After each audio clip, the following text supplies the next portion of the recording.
ఈరోజు ఒక healthy juice చేసుకుందాంనండి. నార్మల్‌గా ఇన్‌స్టాగ్రామ్‌లో, యూట్యూబ్‌లో ఏబీసీ జ్యూస్ ఇవి హెల్త్‌కి చాలా మంచిది. ఇంకా స్కిన్‌కి కూడా అని వస్తా ఉంటాయి కదా!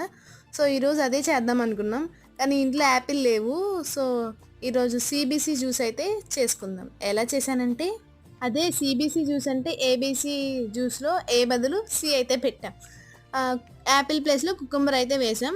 సో, ఫస్ట్ అయితే క్యారెట్, కుకుంబర్ ఇంకా బీట్రూట్ అయితే స్మాల్ స్మాల్ పీసెస్‌లా కట్ చేసుకొని పెట్టేసుకున్నాం. ఇంకా ఒక జ్యూసర్‌లో అవన్నీ వేసేసి హాఫ్ వరకు వాటర్ వేయాలి. సో, అది బ్లెండ్ చేసేసిన తర్వాత ఇంకా వడకట్టుకొని తాగేయడమే. అది ఖచ్చితంగా పల్పయితే తీసేయాలి. పల్పుంటే అస్సలు తాగలేము. గొంతయితే అస్సలు దిగదు. ఆ పల్ప్ కూడా పడేయకండి. దాంతో కూడా ఒక మంచి రెసిపీ అయితే చెప్తాను నెక్స్ట్ షాట్‌లో. ఇంక జ్యూస్ అయితే రెడీ అయిపోయింది. తాగాను గానీ నాకంతేం నచ్చలేదు. మా అమ్మకైతే చాలా బాగా నచ్చింది. వీడియో నచ్చితే ఖచ్చితంగా లైక్ చేసి సబ్స్క్రైబ్ చేసుకోండి. పల్పయితే పడేయకండి.